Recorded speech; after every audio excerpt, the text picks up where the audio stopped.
What you're seeing here are all different clips from many different YouTube channels. I've just spliced them all together. These are paid influencers by the Chinese government propaganda arm, all going to Xinjiang at exactly the same time. In fact, many of them can be seen in each other's footage because they were all there, being bussed around by the government and taken to these specific places in order to deflect away from what's actually happening in Xinjiang. So, Xinjiang has become a theme park now for narcissistic influencers working as propagandists for the Communist Party of China. And there are 3 main attractions. Number 1. The Urumqi Grand Bazaar. This is the first stop on our genocide denial tour.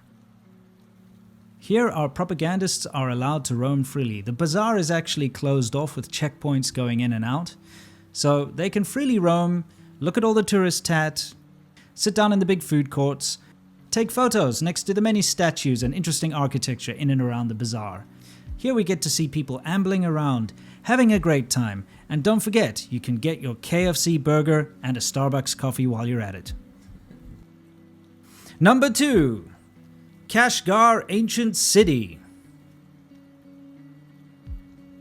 Not only do you get to dance like a clown outside the main gates with some paid Uyghurs, but you also get to walk down the same alleyways that every other influencer has walked down.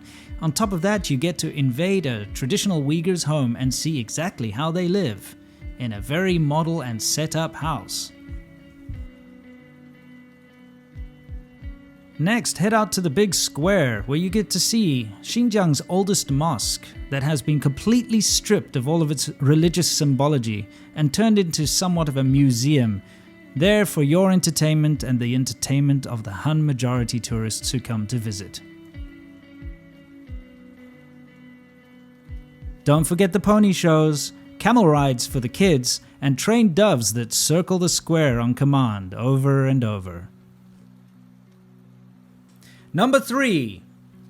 The Hotan Night Market. Here, after a hard day's work of genocide denial, we get to go and enjoy ourselves, relax, choose one of the many different dishes from the numerous food stalls, watch a live performance, and of course, appear on state TV to say just how great and free and wonderful Xinjiang is.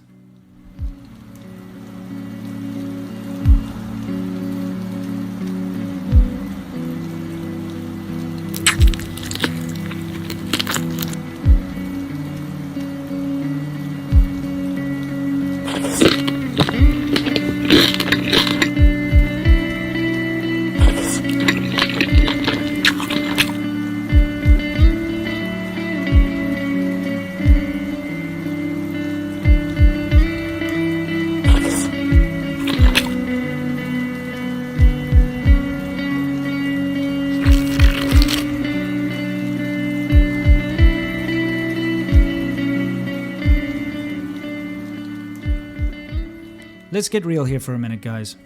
What these incredibly immoral influencers and Chinese fluff piece propagandists are doing is covering for the atrocities that the Chinese government is carrying out in Xinjiang. Families are being torn apart.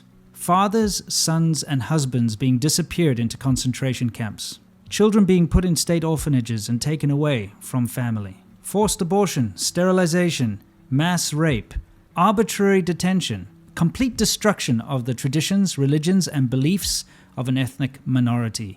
There's a lot of bad things going on here, and these stupid, immoral fools are there dancing around with Uyghurs in traditional clothing, pretending everything is okay, and trying to whitewash what's actually going on in Xinjiang. Never again.